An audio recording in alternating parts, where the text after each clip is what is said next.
안녕하세요. 삶의 지혜와 깊은 울림을 나누는 시간입니다. 오늘 여러분과 함께 나눌 이야기에 앞서 잠시 여러분의 마음속을 들여다보는 질문을 드리고 싶습니다.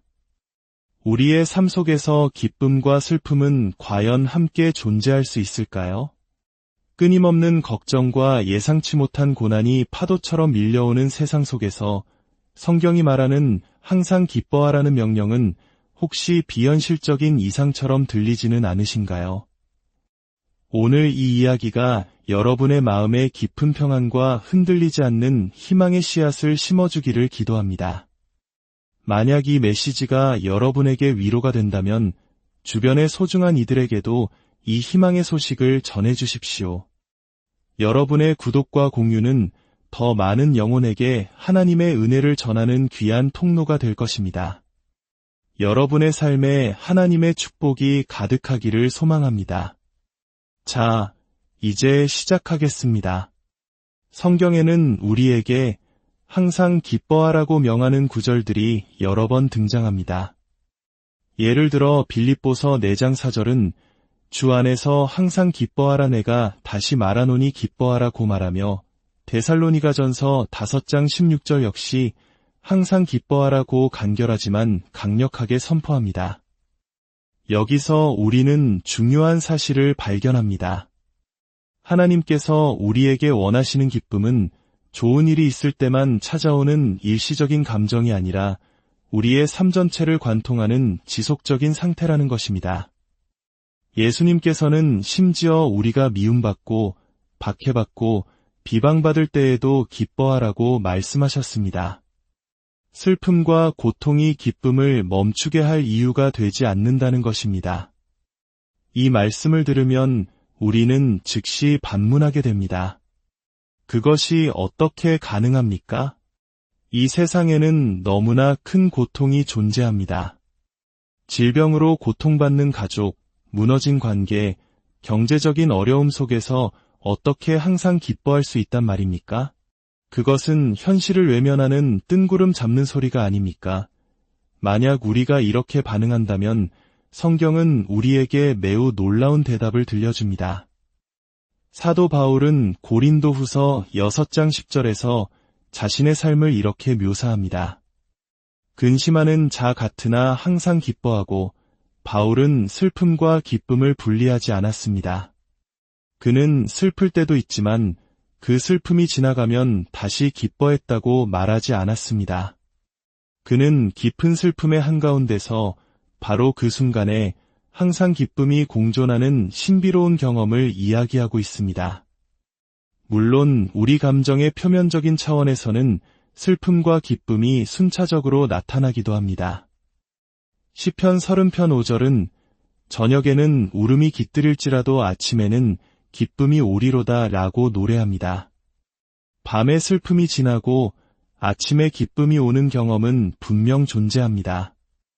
하지만 기독교인의 경험을 이것만으로 설명하는 것은 너무나 단순한 생각입니다. 바울이 보여주었듯 우리 영혼의 더 깊은 차원에는 밤새도록 눈물을 흘리는 그 순간에도 결코 사라지지 않는 기쁨의 샘이 존재해야 합니다.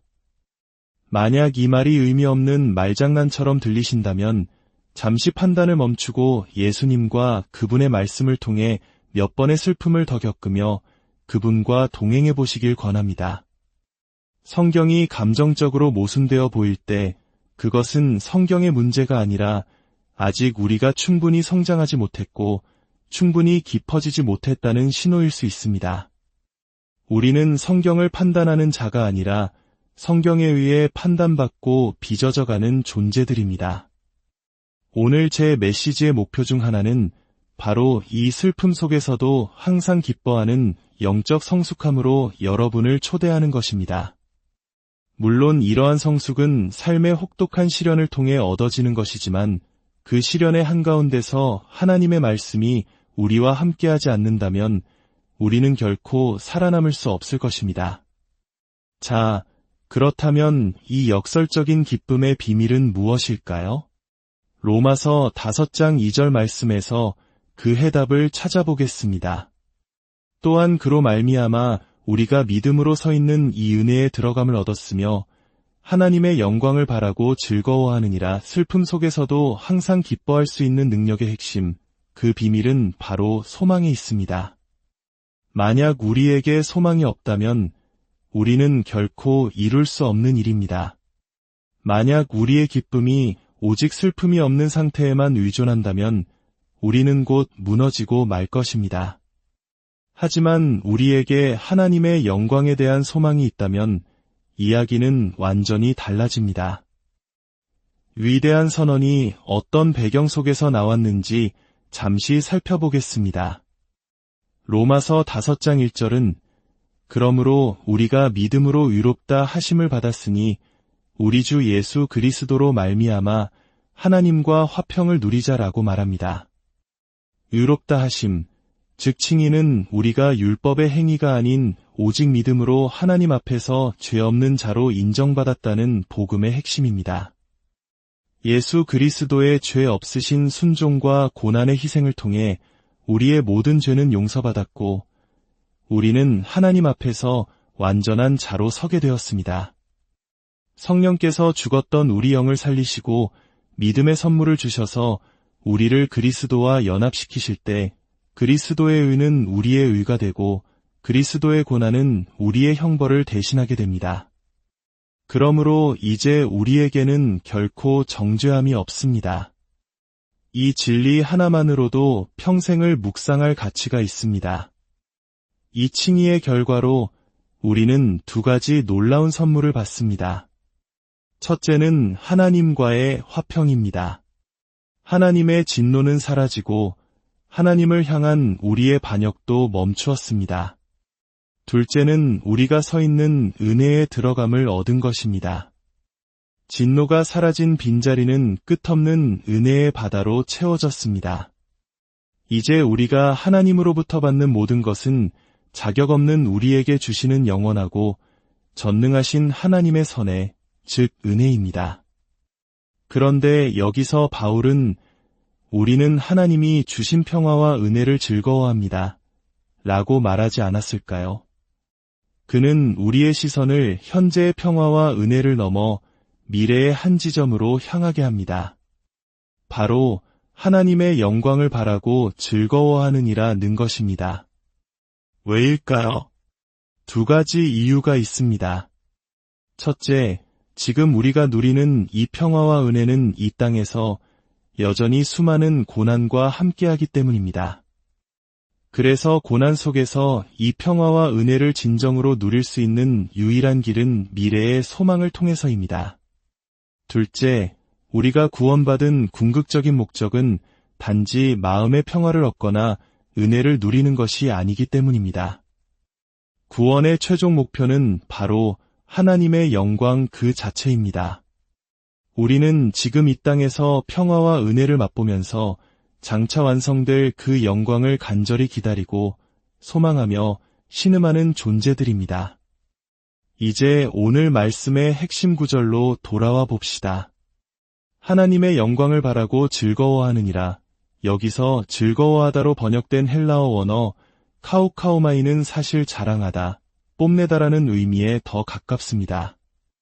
성경의 다른 곳에서는 이 자랑이라는 단어가 교만하고 죄악된 행위로 자주 묘사됩니다.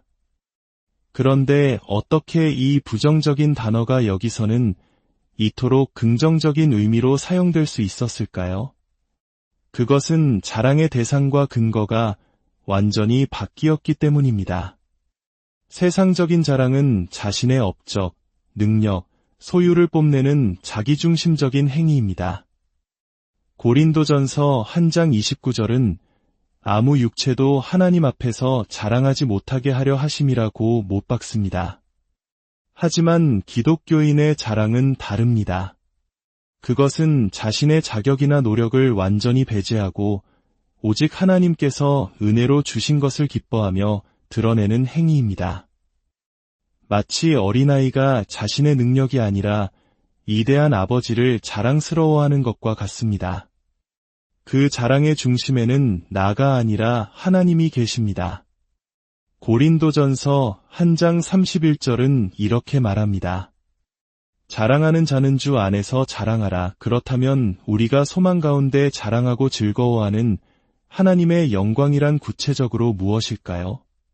그것은 우리가 더 이상 희미한 거울로 보는 것 같이 보지 않고 얼굴과 얼굴을 맞대어 하나님의 영광을 직접 보게 되는 경험을 의미합니다. 또한 그 영광이 우리를 변화시켜 우리 자신도 예수님처럼 영화롭게 되는 것을 의미합니다. 로마서 8장 17절은 우리가 그리스도와 함께한 상속자로서 그와 함께 영광을 받게 될 것이라고 약속합니다. 예수님께서는 의인들이 자기 아버지의 나라에서 해와 같이 빛날 것이라고 말씀하셨습니다. 지금은 평범하고 연약해 보이는 우리 각자가 장차 하늘의 태양보다 더 밝게 빛나는 존재가 될 것이라는 약속입니다. 이것이야말로 우리가 자랑할 만한 놀라운 소망이 아닙니까? 우리는 그날의 하나님의 영광을 그저 바라보기만 하는 것이 아니라 그 영광에 참여하게 될 것입니다. 하지만 이 모든 과정 속에서도 궁극적인 영광은 오직 하나님 한 분께만 돌려질 것입니다. 우리는 하나님의 영광을 비추는 거울이 될 것이며 우리의 존재 자체가 하나님의 위대하심을 찬양하는 노래가 될 것입니다. 그날에 주님만이 홀로 높임을 받으실 것이며 그것이 우리의 가장 큰 기쁨이자 자랑이 될 것입니다. 이 소망이 우리의 실제 삶에서 얼마나 귀한 것인지 두 가지 이야기로 말씀을 맺고자 합니다.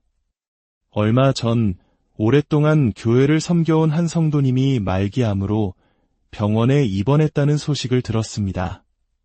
저는 병실을 찾아가 그분의 손을 잡았습니다. 죽음이라는 무거운 주제 앞에서 우리는 아무것도 숨기지 않았습니다. 당신도 죽을 것이고 나도 언젠가 죽을 것입니다. 하지만 우리에게는 소망이 있습니다. 우리는 약 15분 동안 다가올 하나님의 영광의 소망에 대해 함께 이야기하며 기뻐하고 자랑했습니다. 몇 주 후면 예수님의 품에 안길 성도와 함께 하나님의 영광을 소망하며 기뻐하는 것보다 더 달콤하고 더 귀하고 더 깊이 있는 순간은 세상에 없을 것입니다. 또 다른 이야기는 성경에 기록되어 있습니다. 히브리서 10장 34절은 초대교회 성도들이 감옥에 갇힌 다른 성도들을 돌보았다는 이유로 자신들의 재산을 약탈당하는 고난을 겪었다고 증언합니다. 그런데 놀랍게도 그들은 그 약탈을 기쁘게 당했다고 말합니다. 어떻게 자신의 집이 불타고 재산이 사라지는 것을 기뻐할 수 있었을까요? 성경은 그 이유를 이렇게 설명합니다.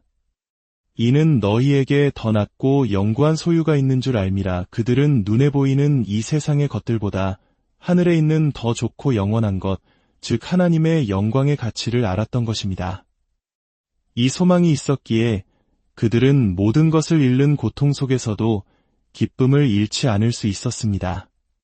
사랑하는 여러분, 우리는 일시적인 기쁨이 아니라 영원한 기쁨으로 부름받았습니다.